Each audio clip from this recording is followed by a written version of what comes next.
ಓಂ ಶಾಂತಿ. ಮುರುಳಿ ದಿನಾಂಕ 9/7/2025. ಬಾಪ್ತಾದ ಮಧುಬನ. ಮಧುರ ಮಕ್ಕಳೇ, ಪರಮಾತ್ಮ ತಂದೆ ಬಂದಿರುವುದೇ ನಿಮಗೆ ಜ್ಞಾನ ರತ್ನವನ್ನು ನೀಡುವುದಕ್ಕೋಸ್ಕರ. ಪರಮಾತ್ಮ ತಂದೆ ನಿಮಗೆ ಏನನ್ನು ತಿಳಿಸುತ್ತಿದ್ದಾರೋ ಅಥವಾ ಏನನ್ನು ಹೇಳುತ್ತಿದ್ದಾರೋ ಅದೆಲ್ಲ ಜ್ಞಾನ ಆಗಿದೆ. ಜ್ಞಾನದ ಸಾಗರ ಆದಂತಹ ಪರಮಾತ್ಮ ತಂದೆಯನ್ನು ಬಿಟ್ಟು ಬೇರೆ ಯಾರು ಜ್ಞಾನ ರತ್ನವನ್ನು ನೀಡಲು ಸಾಧ್ಯ ಇಲ್ಲ. ಇಂದಿನ ಪ್ರಶ್ನೆಯಾಗಿದೆ, ಆತ್ಮದ ಆಯಸ್ಸು ಕಡಿಮೆ ಆಗಲು ಮುಖ್ಯ ಕಾರಣ ಏನಾಗಿದೆ? ಉತ್ತರ, ಆತ್ಮದಲ್ಲಿ ಕಲ್ಮಶ ಸೇರಿಕೊಂಡಾಗ ಆತ್ಮದ ಆಯಸ್ಸು ಕಡಿಮೆ ಆಗುತ್ತದೆ. ಹೇಗೆ ಚಿನ್ನದಲ್ಲಿ ಕಲ್ಮಶವನ್ನು ಸೇರಿಸಿ ಆಭರಣವನ್ನು ತಯಾರು ಮಾಡುತ್ತಾರೆ, ಚಿನ್ನದಲ್ಲಿ ಕಲ್ಮಶವನ್ನು ಸೇರಿಸಿದಾಗ ಆಭರಣದ ಬೆಲೆ ಕಡಿಮೆ ಆಗುತ್ತದೆ. ಅದೇ ರೀತಿ ಆತ್ಮ ಸತ್ಯ ಚಿನ್ನ ಆಗಿದೆ. ಸತ್ಯ ಚಿನ್ನ ಆದಂತಹ ಆತ್ಮದಲ್ಲಿ ಯಾವಾಗ ಅಪವಿತ್ರತೆಯ ಕಲ್ಮಶ ಸೇರಿಕೊಳ್ಳುತ್ತದೆಯೋ ಆಗ ಆತ್ಮದ ಬೆಲೆ ಕಡಿಮೆ ಆಗುತ್ತದೆ.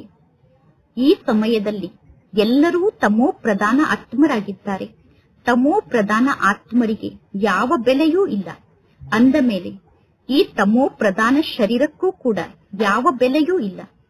ಈಗ ನಿಮ್ಮ ಆತ್ಮ ತಂದೆಯ ನೆನಪಿನ ಮೂಲಕ ಬೆಲೆ ಬಾಳುವಂತಹ ಆತ್ಮ ಆಗುತ್ತಿದೆ ಮತ್ತು ನಿಮ್ಮ ಶರೀರ ಕೂಡ ಪರಮಾತ್ಮ ತಂದೆಯ ನೆನಪಿನ ಮೂಲಕ ಬೆಲೆ ಬಾಳುವಂತದ್ದಾಗುತ್ತಿದೆ. ಈಗ ನಿಮ್ಮ ಆತ್ಮ ಮತ್ತು ಶರೀರ ಎರಡೂ ಕೂಡ ತಂದೆಯ ನೆನಪಿನ ಮೂಲಕ ಬೆಲೆ ಬಾಳುವಂತದ್ದಾಗುತ್ತಿದೆ. ಇಂದಿನ ಗೀತೆಯಾಗಿದೆ, ಇಂದು ಬೆಳಗ್ಗೆ ಬೆಳಗ್ಗೆ ನನ್ನ ಮನಸ್ಸಿನ ಬಾಗಿಲಿಗೆ ಯಾರು ಬಂದರು? ಓಂ ಶಾಂತಿ. ಮಧುರಾತಿ ಮಧುರ ಆತ್ಮಿಕ ಮಕ್ಕಳಿಗೆ ಪರಮಾತ್ಮ ತಂದೆ ಕುಳಿತು ತಿಳಿಸುತ್ತಿದ್ದಾರೆ ಮತ್ತು ಪರಮಾತ್ಮ ತಂದೆಯನ್ನು ನೆನಪು ಮಾಡುವಂತಹ ಯುಕ್ತಿಯನ್ನು ತಿಳಿಸುತ್ತಿದ್ದಾರೆ. ಇಲ್ಲಿ ಮಕ್ಕಳಾದ ನೀವು ಕುಳಿತಿದ್ದೀರಾ. ಮಕ್ಕಳ ಆಂತರ್ಯದಲ್ಲಿ ವಿಚಾರ ಇದೆ. ಭೋಲಾನಾಥ ಆದಂತಹ ಶಿವ ತಂದೆ ಬಂದಿದ್ದಾರೆ, ಅಂದರೆ ಮುಗ್ಧ ಭಗವಂತ ಆದಂತಹ ಶಿವ ತಂದೆ ಬಂದಿದ್ದಾರೆ. ತಿಳಿದುಕೊಳ್ಳಿ, ನೀವು ಅರ್ಧ ಗಂಟೆ ಶಾಂತಿಯಲ್ಲಿ ಕುಳಿತುಕೊಳ್ಳುತ್ತೀರಾ. ಅರ್ಧ ಗಂಟೆ ನೀವು ಏನನ್ನೂ ಮಾತನಾಡುವುದಿಲ್ಲ. ಅಂದ ಮೇಲೆ ಆಂತರ್ಯದಲ್ಲೇ ಆತ್ಮ ಹೇಳುತ್ತದೆ, ಶಿವ ತಂದೆ ಸ್ವಲ್ಪ ಏನನ್ನಾದರೂ ಮಾತನಾಡಲಿ ಎಂದು. ನಿಮಗೆ ಗೊತ್ತಿದೆ, ಈ ಬ್ರಹ್ಮ ತಂದೆಯ ತನುವಿನಲ್ಲಿ ಶಿವ ತಂದೆ ವಿರಾಜಮಾನ ಆಗಿದ್ದಾರೆ. ಆದರೆ ಇಲ್ಲಿ ಶಿವ ತಂದೆ ಏನನ್ನೂ ಮಾತನಾಡುತ್ತಿಲ್ಲ. ಏಕೆಂದರೆ ಇದು ನಿಮ್ಮ ನೆನಪಿನ ಯಾತ್ರೆಯಾಗಿದೆ. ನಿಮ್ಮ ಬುದ್ಧಿಯಲ್ಲಿ ಶಿವ ತಂದೆಯ ನೆನಪಿದೆ. ಶಿವ ತಂದೆ ಸ್ವಲ್ಪ ಏನನ್ನಾದರೂ ಮಾತನಾಡಲಿ ಅಥವಾ ನಮಗೆ ಜ್ಞಾನ ರತ್ನವನ್ನು ನೀಡಲಿ ಎಂದು ಆಂತರ್ಯದಲ್ಲಿ ನೀವು ತಿಳಿದುಕೊಳ್ಳುತ್ತೀರಾ. ಪರಮಾತ್ಮ ಶಿವ ತಂದೆ ಬರುವುದೇ ಮಕ್ಕಳಾದ ನಿಮಗೆ ಜ್ಞಾನ ರತ್ನವನ್ನು ನೀಡುವುದಕ್ಕೋಸ್ಕರ. ಪರಮಾತ್ಮ ಶಿವ ತಂದೆ ಜ್ಞಾನದ ಸಾಗರ ಆಗಿದ್ದಾರೆ. ಪರಮಾತ್ಮ ತಂದೆ ತಿಳಿಸುತ್ತಾರೆ, ಮಕ್ಕಳೇ, ಆತ್ಮ ಅಭಿಮಾನಿ ಸ್ಥಿತಿಯಲ್ಲಿ ಸ್ಥಿತಾಗಿ ಇರಿ. ಪರಮಾತ್ಮ ತಂದೆಯನ್ನು ನೆನಪು ಮಾಡಿ. ಇದು ಜ್ಞಾನ ಆಗಿದೆ. ಪರಮಾತ್ಮ ತಂದೆ ತಿಳಿಸುತ್ತಾರೆ, ಈ ನಾಟಕದ ಚಕ್ರವನ್ನು ನೆನಪು ಮಾಡಿ, ಏಣಿಯ ಚಿತ್ರವನ್ನು ನೆನಪು ಮಾಡಿ ಮತ್ತು ಪರಮಾತ್ಮ ತಂದೆಯನ್ನು ನೆನಪು ಮಾಡಿ. ತಂದೆಯನ್ನು ನೆನಪು ಮಾಡುವುದು, ಸೃಷ್ಟಿ ಚಕ್ರವನ್ನು ನೆನಪು ಮಾಡುವುದು, ಏಣಿಯನ್ನು ನೆನಪು ಮಾಡುವುದೂ ಕೂಡ ಜ್ಞಾನ ಆಗಿದೆ. ಪರಮಾತ್ಮ ತಂದೆ ಏನೆಲ್ಲವನ್ನು ತಿಳಿಸುತ್ತಾರೋ ಅದಕ್ಕೆ ಜ್ಞಾನ ಎಂದು ಕರೆಯಲಾಗುತ್ತದೆ. ನೆನಪಿನ ಯಾತ್ರೆಯ ಬಗ್ಗೆ ಪರಮಾತ್ಮ ತಂದೆ ಮಕ್ಕಳಿಗೆ ತಿಳಿಸುತ್ತಿರುತ್ತಾರೆ. ಇದೆಲ್ಲ ಜ್ಞಾನ ರತ್ನ ಆಗಿದೆ. ಪರಮಾತ್ಮ ತಂದೆಯನ್ನು ನೆನಪು ಮಾಡುವುದಕ್ಕೋಸ್ಕರ ಯಾವ ಮಾತನ್ನು ತಿಳಿಸುತ್ತಾರೋ ಅದೆಲ್ಲವೂ ಬಹಳ ಒಳ್ಳೆಯ ರತ್ನ ಆಗಿದೆ. ಪರಮಾತ್ಮ ತಂದೆ ತಿಳಿಸುತ್ತಾರೆ, ನೀವು ನಿಮ್ಮ 84 ಜನ್ಮವನ್ನು ನೆನಪು ಮಾಡಿ. ಪವಿತ್ರ ಆತ್ಮರಾದ ನೀವು ಈ ಸೃಷ್ಟಿಗೆ ಬಂದಿದ್ದೀರಿ. ಬರುವಾಗ ನೀವು ಪವಿತ್ರರಾಗಿ ಈ ಸೃಷ್ಟಿಗೆ ಬಂದಿದ್ದೀರಿ. ಅಂದ ಮೇಲೆ ಈಗ ಪುನಃ ಪವಿತ್ರರಾಗಿ ವಾಪಸ್ ಮನೆಗೆ ಹೋಗಬೇಕು. ಕರ್ಮಾತೀತ ಸ್ಥಿತಿಯನ್ನು ರೂಪಿಸಿಕೊಂಡು ನೀವೀಗ ವಾಪಸ್ ಮನೆಗೆ ಹೋಗಬೇಕು ಮತ್ತು ಪರಮಾತ್ಮ ತಂದೆಯ ಮೂಲಕ ಸಂಪೂರ್ಣ ಆಸ್ತಿಯನ್ನು ಪಡೆದುಕೊಳ್ಳಬೇಕು. ಯಾವಾಗ ಪರಮಾತ್ಮ ತಂದೆಯ ನೆನಪಿನ ಶಕ್ತಿಯ ಮೂಲಕ ಆತ್ಮ ಸತೋ ಪ್ರಧಾನ ಆಗುತ್ತದೆಯೋ ಆಗ ತಂದೆಯ ಮೂಲಕ ಸಂಪೂರ್ಣ ಆಸ್ತಿ ಸಿಗುತ್ತದೆ. ಈ ಜ್ಞಾನದ ಶಬ್ದ ಬಹಳಷ್ಟು ಬೆಲೆ ಬಾಳುವಂತಹ ಶಬ್ದ ಆಗಿದೆ. ಅಂದ ಮೇಲೆ ಈ ಜ್ಞಾನದ ಮಾತನ್ನು ನೋಟ್ ಮಾಡಿಕೊಳ್ಳಬೇಕು. ಆತ್ಮದಲ್ಲೇ ಜ್ಞಾನ ಧಾರಣೆ ಆಗುತ್ತದೆ. ಈ ಶರೀರ ಕರ್ಮೇಂದ್ರಿಯ ಆಗಿದೆ. ಅಂದ ಮೇಲೆ ಶರೀರದ ವಿನಾಶ ಆಗುತ್ತದೆ. ಒಳ್ಳೆಯ ಸಂಸ್ಕಾರ ಅಥವಾ ಕೆಟ್ಟ ಸಂಸ್ಕಾರ ಆತ್ಮದಲ್ಲೇ ರೆಕಾರ್ಡ್ ಆಗುತ್ತಾ ಹೋಗುತ್ತದೆ. ಪರಮಾತ್ಮ ತಂದೆಯಲ್ಲೂ ಕೂಡ ಸಂಸ್ಕಾರ ರೆಕಾರ್ಡ್ ಆಗಿದೆ. ಸೃಷ್ಟಿಯ ಆದಿ ಮಧ್ಯ ಅಂತ್ಯದ ಜ್ಞಾನದ ಸಂಸ್ಕಾರ ತಂದೆಯಲ್ಲಿ ಇದೆ. ಆದ್ದರಿಂದ ಪರಮಾತ್ಮ ತಂದೆಗೆ ಜ್ಞಾನದ ಸಾಗರ ಎಂದು ಕರೆಯಲಾಗುತ್ತದೆ. ಪರಮಾತ್ಮ ತಂದೆ ಎಲ್ಲಾ ಮಾತನ್ನು ಸರಿಪಡಿಸಿ ಮಕ್ಕಳಿಗೆ ತಿಳಿಸುತ್ತಾರೆ. 84 ಜನ್ಮದ ಚಕ್ರದ ಬಗ್ಗೆ ಅರ್ಥ ಮಾಡಿಕೊಳ್ಳುವುದು ಸಂಪೂರ್ಣ ಸಹಜ ಮಾತಾಗಿದೆ. ಈಗ ನಿಮ್ಮ ಸಂಪೂರ್ಣ 84 ಜನ್ಮದ ಚಕ್ರ ಪೂರ್ಣ ಆಗಿದೆ. ನಾವೀಗ ವಾಪಸ್ ಮನೆಗೆ ಹೋಗಬೇಕು. ನಾವೀಗ ತಂದೆಯ ಬಳಿ ಹೋಗಬೇಕು. ಅಶುದ್ಧ ಆತ್ಮರು ವಾಪಸ್ ಮನೆಗೆ ಹೋಗಲು ಸಾಧ್ಯ ಇಲ್ಲ. ನಿಮ್ಮ ಆತ್ಮ ಈಗ ಪವಿತ್ರ ಆಗುತ್ತಿದೆ. ನೀವು ಪವಿತ್ರ ಆತ್ಮರಾದರೆ ನಂತರ ನಿಮ್ಮ ಈ ಶರೀರ ಸಮಾಪ್ತಿಯಾಗುತ್ತದೆ. ಈ ಕಲಿಯುಗದಲ್ಲಿ ಇಲ್ಲೇ ನಿಮಗೆ ಪವಿತ್ರ ಶರೀರ ಸಿಗಲು ಸಾಧ್ಯ ಇಲ್ಲ. ಈ ಶರೀರ ಹಳೆಯ ಚಪ್ಪಲಾಗಿದೆ. ಈ ಶರೀರದ ಬಗ್ಗೆ ನಿಮಗೆ ವೈರಾಗ್ಯ ಬರುತ್ತಿದೆ. ಆತ್ಮವನ್ನು ಪವಿತ್ರ ಮಾಡಿಕೊಂಡು ಪುನಃ ಭವಿಷ್ಯದಲ್ಲಿ ನಾವು ಪವಿತ್ರ ಶರೀರವನ್ನು ಪ್ರಾಪ್ತಿ ಮಾಡಿಕೊಳ್ಳಬೇಕು. ಸತ್ಯಯುಗದಲ್ಲಿ ನಮ್ಮ ಆತ್ಮ ಮತ್ತು ನಮ್ಮ ಶರೀರ ಎರಡೂ ಪವಿತ್ರ ಆಗಿತ್ತು. ಈ ಸಮಯದಲ್ಲಿ ನಿಮ್ಮ ಆತ್ಮ ಅಪವಿತ್ರ ಆಗಿದೆ. ಅಂದ ಮೇಲೆ ನಿಮ್ಮ ಶರೀರ ಕೂಡ ಅಪವಿತ್ರ ಆಗಿದೆ. ಚಿನ್ನ ಹೇಗಿರುತ್ತದೆಯೋ ಆ ಚಿನ್ನಕ್ಕೆ ತಕ್ಕಂತೆ ಆಭರಣ ತಯಾರಾಗುತ್ತದೆ. ಗೌರ್ಮೆಂಟ್ನವರು ಕೂಡ ಹೇಳುತ್ತಾರೆ, ಬಹಳ ಕಡಿಮೆ ರೇಟಿನ ಆಭರಣವನ್ನು ಧರಿಸಿಕೊಳ್ಳಿ, ಅಂದರೆ ಕಲ್ಮಶವುಳ್ಳಂತಹ ಆಭರಣವನ್ನು ಧರಿಸಿಕೊಳ್ಳಿ. ಏಕೆಂದರೆ ಯಾವ ಆಭರಣದಲ್ಲಿ ಕಲ್ಮಶ ಇರುತ್ತದೆಯೋ ಅದರ ರೇಟ್ ಬಹಳಷ್ಟು ಕಡಿಮೆ ಇರುತ್ತದೆ. ಈಗ ನಿಮ್ಮ ಆತ್ಮದ ಬೆಲೆ ಕೂಡ ಕಡಿಮೆ ಆಗಿದೆ. ಸತ್ಯಯುಗದಲ್ಲಿ ಆತ್ಮರಾದ ನಿಮಗೆ ಎಷ್ಟೊಂದು ಬೆಲೆ ಇರುತ್ತದೆ. ಏಕೆಂದರೆ ಸತ್ಯಯುಗದಲ್ಲಿ ನೀವು ಸತೋ ಪ್ರಧಾನರಾಗಿರುತ್ತೀರಾ. ಈಗ ನೀವು ತಮೋ ಪ್ರಧಾನರಾಗಿದ್ದೀರಾ. ಆತ್ಮದಲ್ಲೇ ಕಲ್ಮಶ ಸೇರಿಕೊಂಡಿದೆ. ಆದ್ದರಿಂದ ಈಗ ಆತ್ಮ ಯಾವ ಕೆಲಸಕ್ಕೂ ಉಪಯೋಗಕ್ಕೆ ಬರುವುದಿಲ್ಲ. ಸತ್ಯಯುಗದಲ್ಲಿ ಆತ್ಮರಾದ ನಾವು ಪವಿತ್ರರಾಗಿದ್ದೆವು. ಆದ್ದರಿಂದ ಆತ್ಮರಾದ ನಮಗೆ ಬಹಳಷ್ಟು ಬೆಲೆ ಇತ್ತು. ಈಗ ಆತ್ಮ 9 ಕ್ಯಾರೆಟ್ನ ಆತ್ಮ ಆಗಿದೆ. ಆದ್ದರಿಂದ ಆತ್ಮಕ್ಕೆ ಯಾವ ಬೆಲೆಯೂ ಇಲ್ಲ. ಆದ್ದರಿಂದ ಪರಮಾತ್ಮ ತಂದೆ ತಿಳಿಸುತ್ತಾರೆ, ಆತ್ಮವನ್ನು ಪವಿತ್ರ ಮಾಡಿಕೊಳ್ಳಿ. ಆಗ ಪುನಃ ನಿಮಗೆ ಪವಿತ್ರ ಶರೀರ ಪ್ರಾಪ್ತಿಯಾಗುತ್ತದೆ. ಈ ಜ್ಞಾನವನ್ನು ಪರಮಾತ್ಮ ತಂದೆಯನ್ನು ಬಿಟ್ಟು ಬೇರೆ ಯಾರೂ ನೀಡಲು ಸಾಧ್ಯ ಇಲ್ಲ. ಪರಮಾತ್ಮ ತಂದೆ ತಿಳಿಸುತ್ತಾರೆ, ತಂದೆಯಾದ ನನ್ನೊಬ್ಬನನ್ನೇ ನೀವು ನೆನಪು ಮಾಡಿ. ಶ್ರೀಕೃಷ್ಣ ನನ್ನೊಬ್ಬನನ್ನೇ ನೆನಪು ಮಾಡಿ ಎಂದು ಹೇಗೆ ಹೇಳಲು ಸಾಧ್ಯ? ಶ್ರೀಕೃಷ್ಣ ದೇಹಧಾರಿಯಾಗಿದ್ದಾರೆ. ಪರಮಾತ್ಮ ತಂದೆ ತಿಳಿಸುತ್ತಾರೆ, ಸ್ವಯಂ ಅನ್ನು ಆತ್ಮ ಎಂದು ತಿಳಿದುಕೊಂಡು ತಂದೆಯಾದ ನನ್ನನ್ನು ನೀವು ನೆನಪು ಮಾಡಿ. ನೀವೀಗ ಯಾವ ದೇಹಧಾರಿಯನ್ನೂ ಕೂಡ ನೆನಪು ಮಾಡಬೇಡಿ. ಈಗ ನಿಮಗೆ ಈ ಜ್ಞಾನ ಗೊತ್ತಿದೆ. ಅಂದ ಮೇಲೆ ನೀವೀಗ ಪುನಃ ಅನ್ಯರಿಗೆ ಜ್ಞಾನವನ್ನು ತಿಳಿಸಬೇಕು. ಶಿವ ತಂದೆ ನಿರಾಕಾರ ತಂದೆ ಆಗಿದ್ದಾರೆ. ಪರಮಾತ್ಮ ಶಿವ ತಂದೆಯ ಜನ್ಮ ಅಲೌಕಿಕ ಜನ್ಮ ಆಗಿದೆ. ಈಗ ಮಕ್ಕಳಿಗೆ ಪರಮಾತ್ಮ ತಂದೆ ಅಲೌಕಿಕ ಜನ್ಮವನ್ನು ನೀಡುತ್ತಾರೆ. ಅಲೌಕಿಕ ತಂದೆಯ ಮಕ್ಕಳಾದ ನೀವೆಲ್ಲರೂ ಅಲೌಕಿಕ ಮಕ್ಕಳಾಗಿದ್ದೀರಾ. ಲೌಕಿಕ ತಂದೆ, ಪಾರಲೌಕಿಕ ತಂದೆ ಮತ್ತು ಅಲೌಕಿಕ ತಂದೆ ಎಂದು ಕರೆಯಲಾಗುತ್ತದೆ. ಲೌಕಿಕ, ಅಲೌಕಿಕ ಮತ್ತು ಪಾರಲೌಕಿಕ ಅನ್ನುವ ಶಬ್ದವನ್ನು ಹೇಳಲಾಗುತ್ತದೆ. ಈಗ ಮಕ್ಕಳಾದ ನೀವು ಅಲೌಕಿಕ ಜನ್ಮವನ್ನು ಪ್ರಾಪ್ತಿ ಮಾಡಿಕೊಂಡಿದ್ದೀರಾ. ಈಗ ಮಕ್ಕಳಿಗೆ ಅಲೌಕಿಕ ಜನ್ಮ ಸಿಗುತ್ತದೆ. ಪರಮಾತ್ಮ ತಂದೆ ನಿಮ್ಮನ್ನು ದತ್ತು ತೆಗೆದುಕೊಂಡು ನಿಮಗೆ ಆಸ್ತಿಯನ್ನು ನೀಡುತ್ತಾರೆ.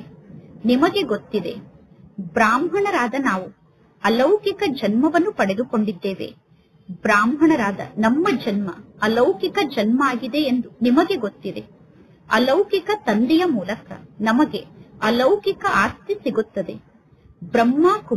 ಬ್ರಹ್ಮ ಕುಮಾರಿಯರನ್ನು ಬಿಟ್ಟು ಬೇರೆ ಯಾರೂ ಕೂಡ ನಮ್ಮನ್ನು ಸ್ವರ್ಗಕ್ಕೆ ಮಾಲೀಕರನ್ನಾಗಿ ಮಾಡಲು ಸಾಧ್ಯ ಇಲ್ಲ.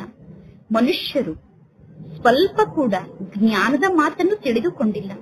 ನಿಮಗೆ ಪರಮಾತ್ಮ ತಂದೆ ಎಷ್ಟೊಂದು ಜ್ಞಾನದ ಮಾತನ್ನು ತಿಳಿಸುತ್ತಾರೆ. ಈಗ ಆತ್ಮ ಏನು ಅಪವಿತ್ರ ಆಗಿದೆ. ಆ ಅಪವಿತ್ರ ಆತ್ಮ ತಂದೆಯನ್ನು ನೆನಪು ಮಾಡದೆ ಪವಿತ್ರ ಆಗಲು ಸಾಧ್ಯ ಇಲ್ಲ. ನೀವು ಪರಮಾತ್ಮ ತಂದೆಯನ್ನು ನೆನಪು ಮಾಡದೇ ಇದ್ದರೆ ಆತ್ಮದಲ್ಲಿ ಕಲ್ಮಶ ಹಾಗೆ ಉಳಿದುಕೊಳ್ಳುತ್ತದೆ. ಆತ್ಮ ಪವಿತ್ರ ಆಗಲು ಸಾಧ್ಯ ಇಲ್ಲ. ಆತ್ಮ ಪವಿತ್ರ ಆಗದೇ ಇದ್ದರೆ ಪುನಃ ಆತ್ಮ ಶಿಕ್ಷೆಯನ್ನು ಅನುಭವ ಮಾಡಬೇಕಾಗುತ್ತದೆ. ಇಡೀ ಜಗತ್ತಿನಲ್ಲಿರುವ ಎಲ್ಲಾ ಮನುಷ್ಯಾತ್ಮರು ಈಗ ಪವಿತ್ರರಾಗಿ ವಾಪಸ್ ಮನೆಗೆ ಹೋಗಬೇಕು. ಶರೀರ ಅಂತೂ ವಾಪಸ್ ಹೋಗಲು ಸಾಧ್ಯ ಇಲ್ಲ.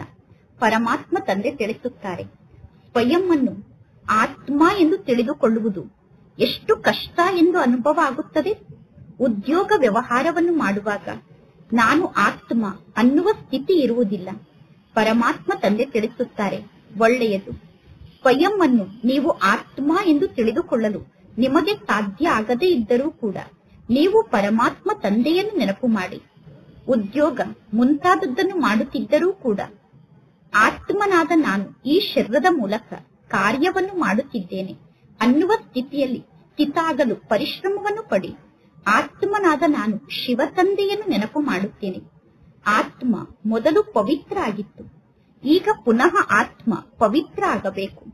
ಆತ್ಮವನ್ನು ಪವಿತ್ರ ಮಾಡಿಕೊಳ್ಳುವ ಮಾತಿನಲ್ಲೇ ಪರಿಶ್ರಮ ಇದೆ. ಆತ್ಮವನ್ನು ಪವಿತ್ರ ಆತ್ಮನನ್ನಾಗಿ ಮಾಡಿಕೊಳ್ಳುವುದೇ ಬಹಳ ದೊಡ್ಡ ಸಂಪಾದನೆ ಆಗಿದೆ. ಈ ಕಲಿಯುಗದಲ್ಲಿ ಎಷ್ಟು ದೊಡ್ಡ ಶ್ರೀಮಂತರಿದ್ದಾರೆ. ಅವರ ಬಳಿ ಕೋಟಿ ರೂಪಾಯಿ ಇದೆ, ಅರಬ್ನಷ್ಟು ರೂಪಾಯಿ ಇದೆ, ಆದರೆ ಅವರಿಗೆ ಸುಖ ಇಲ್ಲ. ಎಲ್ಲರ ತಲೆಯ ಮೇಲೂ ದುಃಖದ ಹೊರೆ ಇದೆ. ಎಲ್ಲರ ತಲೆಯ ಮೇಲೂ ದುಃಖ ಇದೆ. ದೊಡ್ಡ ದೊಡ್ಡ ರಾಜರು ಇದ್ದಾರೆ. ಇಂದು ರಾಜರಾಗಿರುತ್ತಾರೆ, ನಾಳೆ ಅವರನ್ನು ಯಾರಾದರೂ ಸಾಯಿಸಿ ಬಿಡುತ್ತಾರೆ. ಇಂದು ರಾಷ್ಟ್ರಪತಿ ಆಗಿರುತ್ತಾರೆ, ನಾಳೆ ಅವರನ್ನು ಜನ ಸಾಯಿಸಿ ಬಿಡುತ್ತಾರೆ. ವಿದೇಶದಲ್ಲಿ ಎಂತೆಂತಹ ಕಾರ್ಯ ನಡೆಯುತ್ತಿರುತ್ತದೆ. ಅಂದರೆ ವಿದೇಶದಲ್ಲಿ ಎಂತೆಂತಹ ಪಾಪವನ್ನು ಮಾಡುತ್ತಾರೆ. ಶ್ರೀಮಂತರಿಗೆ ಜೀವನವನ್ನು ನಡೆಸುವುದು ಬಹಳ ಕಷ್ಟ. ಶ್ರೀಮಂತರ ಜೀವನ ಬಹಳ ಕಷ್ಟ ಆಗಿದೆ. ರಾಜರ ಜೀವನ ಅಂತೂ ಇನ್ನೂ ಕಷ್ಟದ ಜೀವನ ಆಗಿದೆ. ಈ ಕಲಿಯುಗದಲ್ಲಿ ಮೊದಲು ಯಾರೆಲ್ಲ ರಾಜರಾಗಿದ್ದರು, ಈಗ ಅವರೇ ಪ್ರಜೆಗಳಾಗಿದ್ದಾರೆ. ರಾಜರ ಮೇಲೆ ಪುನಃ ಪ್ರಜೆಗಳ ರಾಜ್ಯ ನಡೆಯುತ್ತಿದೆ. ಈ ನಾಟಕ ಇದೇ ರೀತಿ ಫಿಕ್ಸ್ ಆಗಿದೆ. ಯಾವಾಗ ಅಂತ್ಯದಲ್ಲಿ ಇಂತಹ ಪರಿಸ್ಥಿತಿ ಜಗತ್ತಿಗೆ ಬರುತ್ತದೆಯೋ ಆಗ ಎಲ್ಲರೂ ಪರಸ್ಪರ ಬಹಳಷ್ಟು ಜಗಳವನ್ನು ಮಾಡುತ್ತಾರೆ, ಹೊಡೆದಾಡುತ್ತಾರೆ. ನಿಮಗೆ ಗೊತ್ತಿದೆ, ಕಲ್ಪದ ಮೊದಲೂ ಕೂಡ ಇದೇ ರೀತಿ ಆಗಿತ್ತು. ನೀವು ಗುಪ್ತ ವೇಷದಲ್ಲಿ ಮನಪೂರ್ವಕವಾಗಿ ಪ್ರೀತಿಯಿಂದ ನೀವು ಕಳೆದುಕೊಂಡಿರುವಂತಹ ರಾಜ್ಯವನ್ನು ಪುನಃ ಪ್ರೇಮಪೂರ್ವಕವಾಗಿ ಪಡೆದುಕೊಳ್ಳುತ್ತಿದ್ದೀರಾ. ಈಗ ನಿಮಗೆ ಪರಿಚಯ ಪ್ರಾಪ್ತಿಯಾಗಿದೆ. ನಾವೇ ಮಾಲೀಕರಾಗಿದ್ದೆವು, ನಾವೇ ಸೂರ್ಯವಂಶಿ ದೇವತೆಗಳಾಗಿದ್ದೆವು ಅನ್ನುವ ಪರಿಚಯ ಈಗ ನಿಮಗೆ ಗೊತ್ತಾಗಿದೆ. ಈಗ ಪುನಃ ಆ ರೀತಿ ದೇವತೆ ಆಗುವುದಕ್ಕೋಸ್ಕರ ನೀವು ಪುರುಷಾರ್ಥವನ್ನು ಮಾಡುತ್ತಿದ್ದೀರಾ. ಏಕೆಂದರೆ ಇಲ್ಲಿ ನೀವು ಸತ್ಯನಾರಾಯಣನ ಕಥೆಯನ್ನು ಕೇಳುತ್ತಿದ್ದೀರಾ. ಪರಮಾತ್ಮ ತಂದೆಯ ಮೂಲಕ ನಾವು ನರನಿಂದ ಹೇಗೆ ನಾರಾಯಣ ಆಗುವುದು ಅನ್ನುವ ಕಥೆಯನ್ನು ಕೇಳುತ್ತಿದ್ದೀರಾ. ಪರಮಾತ್ಮ ತಂದೆ ಬಂದು ರಾಜಯೋಗವನ್ನು ಕಲಿಸುತ್ತಾರೆ. ಭಕ್ತಿ ಮಾರ್ಗದಲ್ಲಿ ಬೇರೆ ಯಾರು ಈ ಯೋಗವನ್ನು ಕಲಿಸಲು ಸಾಧ್ಯ ಇಲ್ಲ. ಬೇರೆ ಯಾವ ಮನುಷ್ಯರಿಗೂ ಕೂಡ ನಾವು ತಂದೆ, ಶಿಕ್ಷಕ ಅಥವಾ ಗುರು ಎಂದು ಕರೆಯಲು ಸಾಧ್ಯ ಇಲ್ಲ. ಭಕ್ತಿಯಲ್ಲಿ ಎಷ್ಟೊಂದು ಹಳೆಯ ಕಥೆಯನ್ನು ಓದಿ ಹೇಳುತ್ತಾರೆ. ಇಲ್ಲಿ ಮಕ್ಕಳಾದ ನೀವು 21 ಜನ್ಮಕ್ಕೋಸ್ಕರ ವಿಶ್ರಾಂತಿಯನ್ನು ಪಡೆದುಕೊಳ್ಳುವುದಕ್ಕೋಸ್ಕರ ಅವಶ್ಯವಾಗಿ ಪಾವನರಾಗಬೇಕು. ಈಗ ಪಾವನರಾದರೆ 21 ಜನ್ಮಕ್ಕೋಸ್ಕರ ನಿಮಗೆ ವಿಶ್ರಾಂತಿ ಸಿಗುತ್ತದೆ. ಪರಮಾತ್ಮ ತಂದೆ ತಿಳಿಸುತ್ತಾರೆ, ಸ್ವಯಂ ಅನ್ನು ಆತ್ಮ ಎಂದು ತಿಳಿದುಕೊಳ್ಳಿ. ಅರ್ಧ ಕಲ್ಪದಿಂದ ನಾಟಕದ ಅನುಸಾರ ನೀವು ದೇಹಾಭಿಮಾನಕ್ಕೆ ವಶ ಆಗಿದ್ದೀರಿ. ಈಗ ನೀವು ಆತ್ಮ ಅಭಿಮಾನಿಗಳಾಗಬೇಕು. ನಾಟಕದ ಅನುಸಾರ ಈಗ ಈ ಹಳೆಯ ಜಗತ್ತು ಪರಿವರ್ತನೆಯಾಗಿ ಹೊಸ ಜಗತ್ತು ಸ್ಥಾಪನೆ ಆಗಬೇಕು. ಜಗತ್ತಂತೂ ಒಂದೇ ಆಗಿದೆ. ಈ ಹಳೆಯ ಜಗತ್ತು ಪುನಃ ಹೊಸ ಜಗತ್ತಾಗುತ್ತದೆ. ಹೊಸ ಜಗತ್ತಿನಲ್ಲಿ ಹೊಸ ಭಾರತ ದೇಶ ಇತ್ತು. ಅಂದ ಮೇಲೆ ಆ ಹೊಸ ಜಗತ್ತಿನಲ್ಲಿ ದೇವಿ ದೇವತೆಗಳು ನಿವಾಸವನ್ನು ಮಾಡುತ್ತಿದ್ದರು. ಸತ್ಯುಗದ ರಾಜ್ಯಧಾನಿಯ ಬಗ್ಗೆ ನಿಮಗೆ ಗೊತ್ತಿದೆ. ಯಮುನಾ ನದಿಯ ದಡದಲ್ಲಿ ಶ್ರೀಕೃಷ್ಣ ರಾಜ್ಯವನ್ನು ಆಳುತ್ತಿದ್ದರು. ಆ ರಾಜ್ಯಕ್ಕೆ ಸ್ವರ್ಗ ಎಂದು ಕರೆಯಲಾಗುತ್ತದೆ. ಸತ್ಯುಗದಲ್ಲಿ ಸ್ವಾಭಾವಿಕ ಸೌಂದರ್ಯ ಇರುತ್ತದೆ. ಆತ್ಮ ಪವಿತ್ರ ಆಗಿಬಿಡುತ್ತದೆ. ಆತ್ಮ ಪವಿತ್ರ ಆದಾಗ ಆತ್ಮಕ್ಕೆ ಪವಿತ್ರ ಶರೀರ ಪ್ರಾಪ್ತಿಯಾಗುತ್ತದೆ. ಪರಮಾತ್ಮ ತಂದೆ ತಿಳಿಸುತ್ತಾರೆ, ನಾನು ಬಂದು ನಿಮ್ಮನ್ನು ಸುಂದರರನ್ನಾಗಿ ಮಾಡುತ್ತೇನೆ. ಅಂದರೆ ನಾನೀಗ ನಿಮ್ಮನ್ನು ಸುಂದರ ದೇವಿ ದೇವತೆಯನ್ನಾಗಿ ಮಾಡುತ್ತೇನೆ. ಅಂದ ಮೇಲೆ ಮಕ್ಕಳಾದ ನೀವು ಸ್ವಯಂ ಅನ್ನು ಚೆಕ್ ಮಾಡಿಕೊಳ್ಳಿ.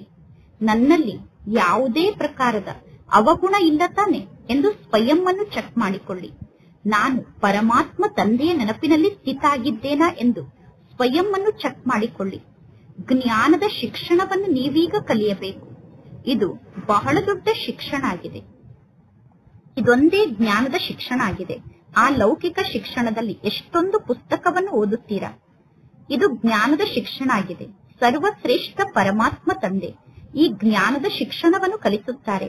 ಇಲ್ಲಿ ಶಿಕ್ಷಣವನ್ನು ಕಲಿಸುತ್ತಿರುವಂತವರು ಸರ್ವಶ್ರೇಷ್ಠ ಪರಮಾತ್ಮ ತಂದೆ ಆಗಿದ್ದಾರೆ. ಅಂದ ಮೇಲೆ ಈ ಶಿಕ್ಷಣ ಕೂಡ ಸರ್ವಶ್ರೇಷ್ಠ ಶಿಕ್ಷಣ ಆಗಿದೆ ಎಂದು ಈ ರೀತಿ ತಿಳಿದುಕೊಳ್ಳಬೇಡಿ. ಪರಮಾತ್ಮ ಶಿವ ತಂದೆ ಈ ಕಲಿಯುಗಿ ಜಗತ್ತಿಗೆ ಮಾಲೀಕ ಆಗಿದ್ದಾರೆ ಎಂದು ತಿಳಿದುಕೊಳ್ಳಬೇಡಿ. ಪರಮಾತ್ಮ ತಂದೆ ಈ ಜಗತ್ತಿಗೆ ಮಾಲೀಕ ಆಗುವುದಿಲ್ಲ. ನೀವು ವಿಶ್ವಕ್ಕೆ ಮಾಲೀಕರಾಗುತ್ತೀರಾ. ಪರಮಾತ್ಮ ತಂದೆ ಎಷ್ಟೊಂದು ಹೊಸ ಹೊಸ ಜ್ಞಾನದ ಮಾತನ್ನು ನಿಮಗೆ ತಿಳಿಸುತ್ತಿರುತ್ತಾರೆ. ಮನುಷ್ಯರು ತಿಳಿದುಕೊಂಡಿದ್ದಾರೆ ಪರಮಾತ್ಮ ತಂದೆ ಸೃಷ್ಟಿಗೆ ಮಾಲೀಕ ಆಗಿದ್ದಾರೆ ಎಂದು. ಪರಮಾತ್ಮ ತಂದೆ ತಿಳಿಸುತ್ತಾರೆ, ಮಧುರಾತಿ ಮಧುರ ಮಕ್ಕಳೇ, ನಾನು ಈ ಸೃಷ್ಟಿಗೆ ಮಾಲೀಕ ಆಗುವುದಿಲ್ಲ, ನೀವು ಈ ಸೃಷ್ಟಿಗೆ ಮಾಲೀಕರಾಗುತ್ತೀರಾ ಮತ್ತು ಪುನಃ ನೀವೇ ರಾಜ್ಯವನ್ನು ಕಳೆದುಕೊಳ್ಳುತ್ತೀರಾ. ಪುನಃ ಪರಮಾತ್ಮ ತಂದೆ ಬಂದು ನಮ್ಮನ್ನು ವಿಶ್ವಕ್ಕೆ ಮಾಲೀಕರನ್ನಾಗಿ ಮಾಡುತ್ತಾರೆ. ವಿಶ್ವ ಎಂದು ಇದೇ ಜಗತ್ತಿಗೆ ಕರೆಯಲಾಗುತ್ತದೆ. ಇಲ್ಲಿ ಮೂಲವತನ ಅಥವಾ ಸೂಕ್ಷ್ಮ ವತನದ ಮಾತು ಅಂದರೆ ಮೂಲವತನಕ್ಕೆ ಅಥವಾ ಸೂಕ್ಷ್ಮ ವತನಕ್ಕೆ ವಿಶ್ವ ಎಂದು ಕರೆಯುವುದಿಲ್ಲ.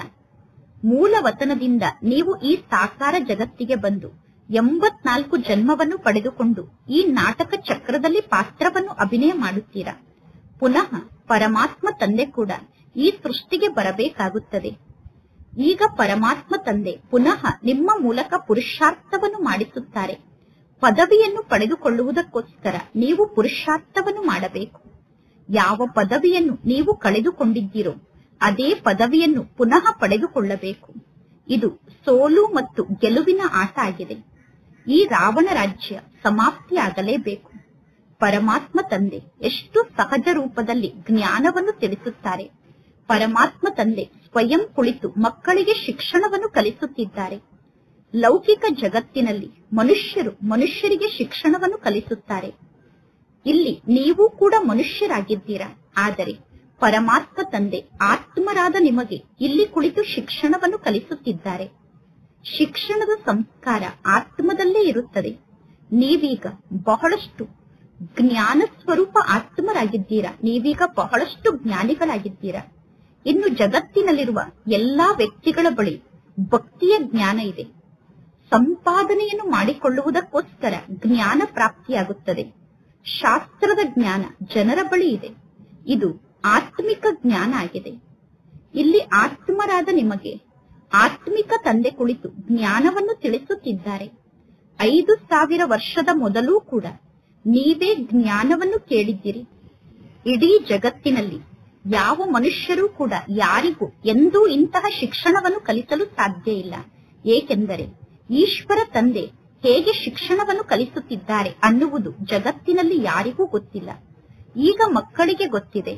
ಈ ಶಿಕ್ಷಣದ ಮೂಲಕ ಈಗ ರಾಜಧಾನಿ ಸ್ಥಾಪನೆ ಆಗುತ್ತಿದೆ. ಯಾರು ಚೆನ್ನಾಗಿ ಶಿಕ್ಷಣವನ್ನು ಕಲಿಯುತ್ತಾರೋ ಮತ್ತು ತಂದೆಯ ಶ್ರೀಮತದಂತೆ ನಡೆಯುತ್ತಾರೋ ಅವರು ಶ್ರೇಷ್ಠರಾಗುತ್ತಾರೆ.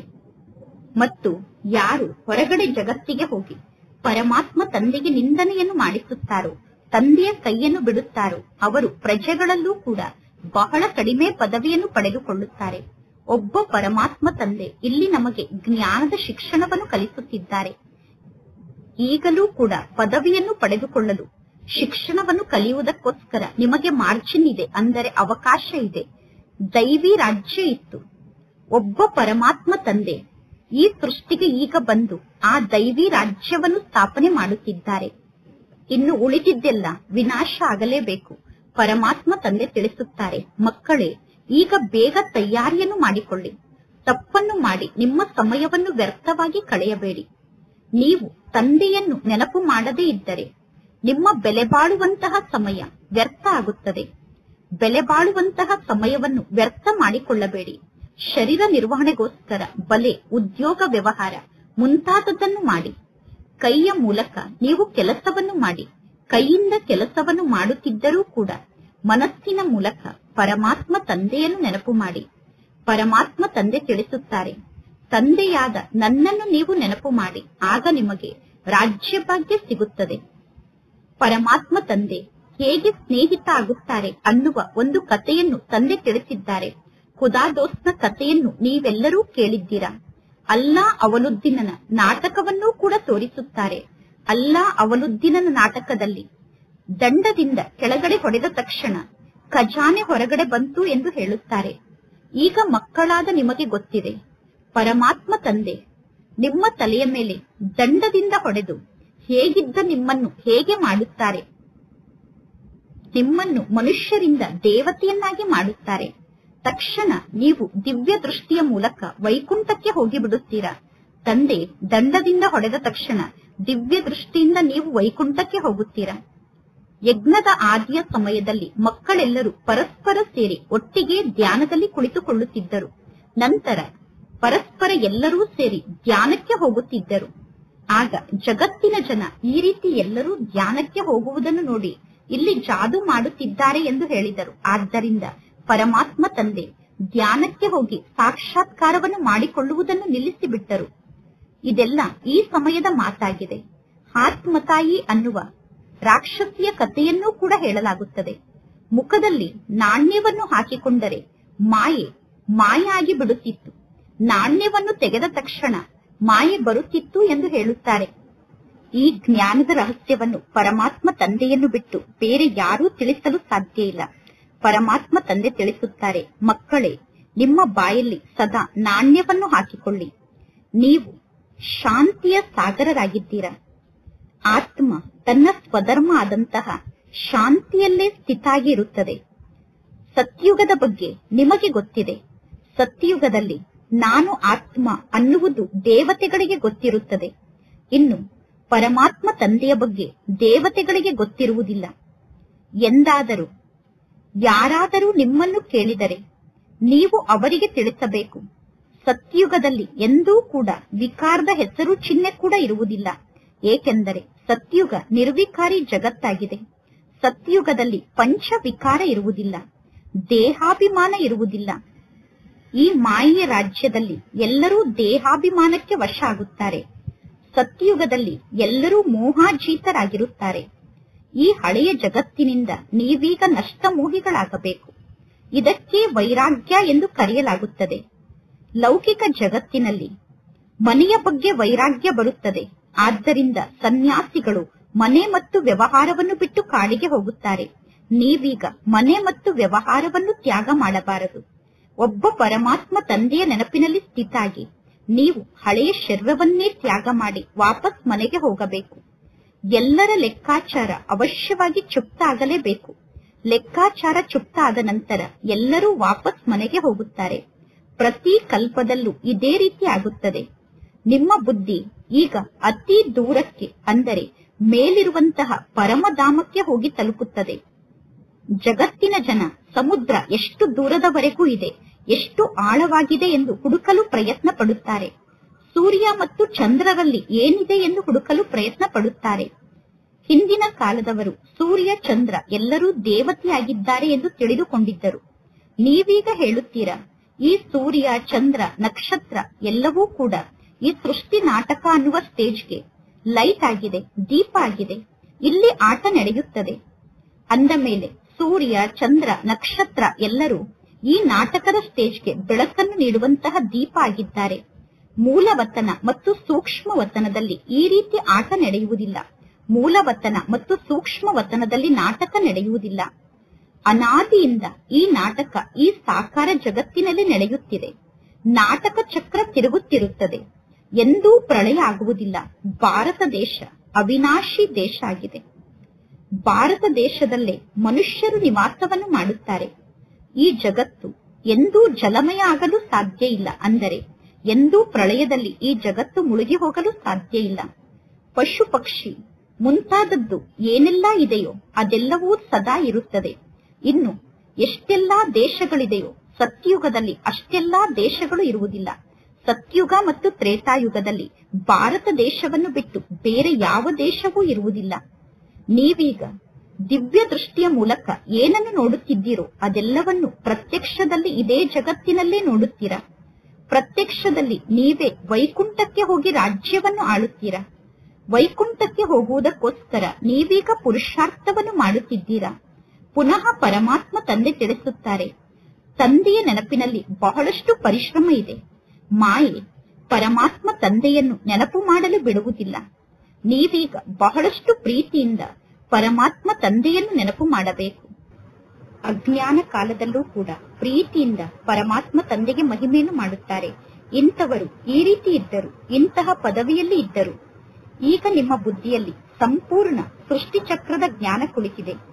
ಎಲ್ಲಾ ಧರ್ಮದ ಜ್ಞಾನ ಈಗ ನಿಮ್ಮ ಬುದ್ಧಿಯಲ್ಲಿ ಇದೆ. ಹೇಗೆ ಆತ್ಮಗಳ ವೃಕ್ಷ ಪರಮಧಾಮದಲ್ಲಿ ಇದೆಯೋ ಅದೇ ರೀತಿ ಪುನಃ ಇದು ಮನುಷ್ಯ ಸೃಷ್ಟಿ ಅನ್ನುವ ವೃಕ್ಷ ಆಗಿದೆ. ಮನುಷ್ಯ ಸೃಷ್ಟಿ ಅನ್ನುವ ಈ ವಂಶಕ್ಕೆ ಬ್ರಹ್ಮ ತಂದೆ ಗ್ರೇಟ್ ಗ್ರೇಟ್ ಗ್ರ್ಯಾಂಡ್ ಫಾದರ್ ಆಗಿದ್ದಾರೆ. ಹೇಗೆ ಪರಮಧಾಮದಲ್ಲಿ ಆತ್ಮರ ವಂಶ ಇದೆಯೋ ಅದೇ ರೀತಿ ಮನುಷ್ಯ ಸೃಷ್ಟಿ ಅನ್ನುವುದು ಕೂಡ ಒಂದು ವಂಶ ಆಗಿದೆ. ಗ್ರೇಟ್ ಗ್ರೇಟ್ ಗ್ರ್ಯಾಂಡ್ ಫಾದರ್ ಆದಂತಹ ಬ್ರಹ್ಮ ತಂದೆ ಈ ಮಾನವ ವಂಶ ವೃಕ್ಷಕ್ಕೆ ತಂದೆ ಆಗಿದ್ದಾರೆ. ಪುನಃ ನೀವೆಲ್ಲರೂ ಕೂಡ ಮಾನವ ವಂಶ ವೃಕ್ಷದಲ್ಲಿರುವಂತಹ ಆತ್ಮರಾಗಿದ್ದೀರಾ. ನೀವೆಲ್ಲರೂ ಬ್ರಹ್ಮನ ವಂಶದವರಾಗಿದ್ದೀರಾ. ಈ ಸೃಷ್ಟಿ ಇದೇ ರೀತಿ ನಡೆಯುತ್ತಿರುತ್ತದೆ. ಪರಮಾತ್ಮ ತಂದೆ ತಿಳಿಸುತ್ತಾರೆ, ಮಕ್ಕಳೇ, ನರನಿಂದ ನಾರಾಯಣ ಆಗಬೇಕು ಅಂದರೆ ನೀವು ಏನನ್ನು ಹೇಳುತ್ತೀರೋ ಅದನ್ನೇ ಮಾಡಬೇಕು. ನೀವೀಗ ನಾರಾಯಣ ತಂದೆಯ ಮೂಲಕ ಸಂಪೂರ್ಣ ಆಸ್ತಿಯನ್ನು ಪಡೆದುಕೊಳ್ಳಬೇಕು ಅಂದರೆ ನಮ್ಮ ನಡತೆ ಕೂಡ ಅದೇ ರೀತಿ ಇರಬೇಕು. ಇದೊಂದೇ ಇಂತಹ ಶಿಕ್ಷಣ ಆಗಿದೆ. ಇದು ನರನಿಂದ ನಾರಾಯಣ ಆಗುವಂತಹ ಶಿಕ್ಷಣ ಆಗಿದೆ. ಈ ಶಿಕ್ಷಣವನ್ನು ಪರಮಾತ್ಮ ತಂದೆ ನಿಮಗೆ ಕಲಿಸುತ್ತಿದ್ದಾರೆ. ನೀವೀಗ ರಾಜರಿಗೆ ರಾಜರಾಗುತ್ತೀರಾ. ಸತ್ಯಯುಗದಲ್ಲಿ ಬೇರೆ ಯಾವ ದೇಶವೂ ಇರುವುದಿಲ್ಲ. ನೀವೇ ಪವಿತ್ರ ರಾಜರಾಗುತ್ತೀರಾ. ನಂತರ ಪುನಃ ಬೆಳಕಿನ ಕಿರೀಟ ಇಲ್ಲದೆ ಇರುವಂತಹ ಅಪವಿತ್ರ ರಾಜರು ಪವಿತ್ರ ರಾಜರ ಮಂದಿರವನ್ನು ನಿರ್ಮಾಣ ಮಾಡಿ ಪವಿತ್ರ ರಾಜರ ಪೂಜೆಯನ್ನು ಮಾಡುತ್ತಾರೆ. ನೀವೀಗ ಶಿಕ್ಷಣವನ್ನು ಕಲಿಯುತ್ತಿದ್ದೀರಾ. ವಿದ್ಯಾರ್ಥಿಗಳು ಟೀಚರ್ ಅನ್ನು ಎಂದಾದರೂ ಮರೆಯುತ್ತಾರೇನು? ಮಕ್ಕಳಾದ ನೀವು ಹೇಳುತ್ತೀರಾ, ಬಾಬಾ, ಮಾಯೆ ನಿಮ್ಮ ನೆನಪನ್ನು ಮರೆಸಿ ಬಿಡುತ್ತದೆ ಎಂದು. ನೀವು ಮಾಯೆಯ ಮೇಲೆ ದೋಷವನ್ನು ಹೊರಿಸುತ್ತೀರಾ. ಅರೆ, ನೀವು ಪರಮಾತ್ಮ ತಂದೆಯನ್ನು ನೆನಪು ಮಾಡಬೇಕು. ಮುಖ್ಯವಾಗಿ ಇಲ್ಲಿ ಟೀಚರ್ ಒಬ್ಬರೇ ಆಗಿದ್ದಾರೆ. ಇನ್ನು ಉಳಿದವರೆಲ್ಲ ಸಹ ಶಿಕ್ಷಕರಾಗಿದ್ದಾರೆ. ಪರಮಾತ್ಮ ತಂದೆಯನ್ನು ನೀವು ಮರೆತು ಬಿಡುತ್ತೀರಾ ಎಂದು ನೀವು ಹೇಳುತ್ತೀರಾ. ತಂದೆಯನ್ನು ಮರೆತರೆ ಒಳ್ಳೆಯದು, ಟೀಚರ್ ಅನ್ನು ನೆನಪು ಮಾಡಿ. ಇಲ್ಲಿ ತಂದೆ ನಿಮಗೆ 3 ಅವಕಾಶವನ್ನು ಕೊಟ್ಟಿದ್ದಾರೆ. ತಂದೆಯನ್ನು ನೆನಪು ಮಾಡಿ, ಅಥವಾ ಟೀಚರ್ ಅನ್ನು ನೆನಪು ಮಾಡಿ, ಅಥವಾ ಗುರುವನ್ನು ನೆನಪು ಮಾಡಿ ಎಂದು. ಒಬ್ಬರನ್ನು ಮರೆತರೆ ನೀವು ಇನ್ನೊಬ್ಬರನ್ನು ನೆನಪು ಮಾಡಿ ಎಂದು ತಂದೆ ತಿಳಿಸುತ್ತಾರೆ. ಒಳ್ಳೆಯದು. ಮಧುರಾತಿ ಮಧುರ ಅಗಲಿ ಹೋಗಿ ಮರಳಿ ಸಿಕ್ಕಿರುವ ಮಕ್ಕಳ ಪ್ರತಿ ಮಾತ್ಪಿತಾ ಬಾಪ್ತಾದರವರ ನೆನಪು, ಪ್ರೀತಿ ಹಾಗೂ ಸುಪ್ರಭಾತ. ಆತ್ಮಿಕ ಮಕ್ಕಳಿಗೆ ಆತ್ಮಿಕ ತಂದೆಯ ನಮಸ್ತೆ. ಆತ್ಮಿಕ ತಂದೆಗೆ ಆತ್ಮಿಕ ಮಕ್ಕಳ ನೆನಪು, ಪ್ರೀತಿ ಹಾಗೂ ನಮಸ್ತೆ ನಮಸ್ತೆ ನಮಸ್ತೆ. ಧಾರಣೆಗೋಸ್ಕರ ಮುಖ್ಯ ಸಾರ. ಫಸ್ಟ್ ಪಾಯಿಂಟ್, ಪರಮಾತ್ಮ ತಂದೆಯ ಮೂಲಕ ಸಂಪೂರ್ಣ ಆಸ್ತಿಯನ್ನು ಪಡೆದುಕೊಳ್ಳುವುದಕ್ಕೋಸ್ಕರ ಏನನ್ನು ನೀವು ಹೇಳುತ್ತೀರೋ ಅದನ್ನೇ ನೀವು ಮಾಡಬೇಕು. ನೀವೀಗ ದೇವತೆ ಆಗುವಂತಹ ಪುರುಷಾರ್ಥವನ್ನು ಮಾಡಬೇಕು. ನೀವೀಗ ಏನನ್ನು ಹೇಳುತ್ತಿದ್ದೀರೋ ಅದೇ ರೀತಿ ಮಾಡಿ ತೋರಿಸುವಂತಹ ಪುರುಷಾರ್ಥವನ್ನು ಮಾಡಬೇಕು. ಮೋಹ ಜೀತರಾಗಬೇಕು. ಸೆಕೆಂಡ್ ಪಾಯಿಂಟ್, ನಾವು ಶಾಂತಿಯ ಸಾಗರನಿಗೆ ಮಕ್ಕಳಾಗಿದ್ದೇವೆ ಅಂದ ಮೇಲೆ ನಾವು ಶಾಂತವಾಗಿ ಇರಬೇಕು ಅನ್ನುವ ಮಾತು ಸದಾ ನೆನಪಿನಲ್ಲಿ ಇರಬೇಕು. ನೀವು ಸದಾ ಬಾಯಲ್ಲಿ ನಾಣ್ಯವನ್ನು ಹಾಕಿಕೊಳ್ಳಬೇಕು. ತಪ್ಪನ್ನು ಮಾಡಿ ನಿಮ್ಮ ಸಮಯವನ್ನು ವ್ಯರ್ಥವಾಗಿ ಕಳೆಯಬಾರದು. ಇಂದಿನ ವರದಾನ ಆಗಿದೆ. ಸಂಘಟನೆ ಅನ್ನುವ ಕೋಟೆಯನ್ನು ಶಕ್ತಿಶಾಲಿಯನ್ನಾಗಿ ಮಾಡುವಂತಹ ಸರ್ವರ ಸ್ನೇಹಿಗಳು ಸಂತುಷ್ಟ ಆತ್ಮರು ಆಗಿ. ಸಂಘಟನೆಯ ಶಕ್ತಿ ವಿಶೇಷ ಶಕ್ತಿಯಾಗಿದೆ. ಏಕಮತ ಸಂಘಟನೆಯ ಕೋಟೆಯನ್ನು ಯಾರೂ ಅಲುಗಾಡಿಸಲು ಸಾಧ್ಯ ಇಲ್ಲ. ಎಲ್ಲಿ ಏಕಮತದ ಸಂಘಟನೆ ಇರುತ್ತದೆ ಆ ಕೋಟೆಯನ್ನು ಯಾರೂ ಅಲುಗಾಡಿಸಲು ಸಾಧ್ಯ ಇಲ್ಲ. ಆದರೆ ಅದಕ್ಕೆ ಆಧಾರ ಆಗಿದೆ ಒಬ್ಬರು ಇನ್ನೊಬ್ಬರಿಗೆ ಸ್ನೇಹಿಗಳಾಗಿ ಸರ್ವರಿಗೂ ಗೌರವವನ್ನು ಕೊಡುವುದು ಮತ್ತು ಸ್ವಯಂ ಸಂತುಷ್ಟರಾಗಿದ್ದು ಸರ್ವರನ್ನೂ ಸಂತುಷ್ಟಪಡಿಸುವುದು. ನಿಮ್ಮ ಮೂಲಕ ಯಾರೂ ತೊಂದರೆಯ ಅನುಭವವನ್ನು ಮಾಡಬಾರದು ಮತ್ತು ನಿಮಗೆ ಯಾರೂ ತೊಂದರೆಯನ್ನು ಕೊಡಬಾರದು. ಯಾರಿಗೂ ನೀವು ತೊಂದರೆಯನ್ನು ಕೊಡಬೇಡಿ. ಅನ್ಯರ ಮೂಲಕ ತೊಂದರೆಯ ಅನುಭವವನ್ನು ಮಾಡಬೇಡಿ. ಒಬ್ಬರು ಇನ್ನೊಬ್ಬರ ಬಗ್ಗೆ ಸದಾ ಶುಭ ಭಾವನೆ, ಶುಭ ಕಾಮನೆಯನ್ನು ಇಟ್ಟುಕೊಂಡು ಸಹಯೋಗವನ್ನು ನೀಡುತ್ತಾ ಇರಿ. ಎಲ್ಲರೂ ಒಬ್ಬರು ಇನ್ನೊಬ್ಬರ ಬಗ್ಗೆ ಶುಭ ಭಾವನೆ, ಶುಭ ಕಾಮನೆಯನ್ನು ಇಟ್ಟುಕೊಂಡು ಸಹಯೋಗವನ್ನು ನೀಡಿ. ಆಗ ನಿಮ್ಮ ಸಂಘಟನೆಯ ಕೋಟೆ ಶಕ್ತಿಶಾಲಿ ಆಗುತ್ತದೆ. ಸಂಘಟನೆಯ ಶಕ್ತಿ ವಿಜಯಕ್ಕೆ ವಿಶೇಷ ಆಧಾರ ಸ್ವರೂಪ ಆಗಿದೆ. ಇಂದಿನ ಸ್ಲೋಗನ್ ಆಗಿದೆ, ಯಾವಾಗ ಪ್ರತಿ ಕರ್ಮದಲ್ಲೂ ಯಥಾರ್ಥ ಮತ್ತು ಯೋಗಯುಕ್ತ ಸ್ಥಿತಿ ಇರುತ್ತದೆಯೋ ಆಗ ನಿಮಗೆ ಪವಿತ್ರ ಆತ್ಮರು ಎಂದು ಕರೆಯಲಾಗುತ್ತದೆ. ನಿಮ್ಮ ಪ್ರತಿಯೊಂದು ಕರ್ಮ ಯಥಾರ್ಥ ಆಗಿರಬೇಕು ಮತ್ತು ಯೋಗಯುಕ್ತ ಆಗಿರಬೇಕು. ಆಗ ನಿಮಗೆ ಪವಿತ್ರ ಆತ್ಮರು ಎಂದು ಕರೆಯಲಾಗುತ್ತದೆ. ಇಂದಿನ ಅವ್ಯಕ್ತ ಸೂಚನೆಯಾಗಿದೆ, ಸಂಕಲ್ಪದ ಶಕ್ತಿಯನ್ನು ಜಮಾ ಮಾಡಿಕೊಂಡು ಶ್ರೇಷ್ಠ ಸೇವೆಗೋಸ್ಕರ ನಿಮಿತ್ತರಾಗಿ. ಪ್ರತಿಯೊಬ್ಬ ಮಕ್ಕಳು ಸ್ವಯಂಗೋಸ್ಕರ ಅಥವಾ ಸೇವೆಗೋಸ್ಕರ ಉಮಂಗ್ ಉತ್ಸಾಹದಿಂದ ಬಹಳ ಒಳ್ಳೆಯ ಸಂಕಲ್ಪವನ್ನು ಮಾಡುತ್ತೀರಾ. ಈಗ ಈ ರೀತಿ ಮಾಡುತ್ತೇನೆ, ಈ ರೀತಿ ಮಾಡುತ್ತೇನೆ, ಅವಶ್ಯವಾಗಿ ಈ ರೀತಿ ಮಾಡಿ ತೋರಿಸುತ್ತೇನೆ, ನಾನು ಅವಶ್ಯವಾಗಿ ಮಾಡುತ್ತೇನೆ ಎಂದು ಶ್ರೇಷ್ಠ ಸಂಕಲ್ಪದ ಬೀಜವನ್ನು ಬಿತ್ತುತ್ತೀರಾ. ಆ ಸಂಕಲ್ಪ ಅನ್ನುವ ಬೀಜವನ್ನು ಪ್ರತ್ಯಕ್ಷದಲ್ಲಿ ತರುವುದಕ್ಕೋಸ್ಕರ ಆ ಸಂಕಲ್ಪಕ್ಕೆ ಪಾಲನೆಯನ್ನು ನೀಡುತ್ತೀರಾ. ಸಂಕಲ್ಪಕ್ಕೆ ಪಾಲನೆಯನ್ನು ನೀಡಿದಾಗ ಆ ಬೀಜ ಅವಶ್ಯವಾಗಿ ಫಲಸ್ವರೂಪ ಆಗುತ್ತದೆ. ಯಾವಾಗ ನೀವು ಸಂಕಲ್ಪಕ್ಕೆ ಪಾಲನೆಯನ್ನು ನೀಡುತ್ತೀರೋ ಆಗ ಆ ಬೀಜಕ್ಕೆ ಫಲಪ್ರಾಪ್ತಿಯಾಗುತ್ತದೆ. ಅಂದರೆ ಆ ಬೀಜದ ಮೂಲಕ ಫಲಪ್ರಾಪ್ತಿಯಾಗುತ್ತದೆ. ಒಳ್ಳೆಯದು. ಓಂ ಶಾಂತಿ.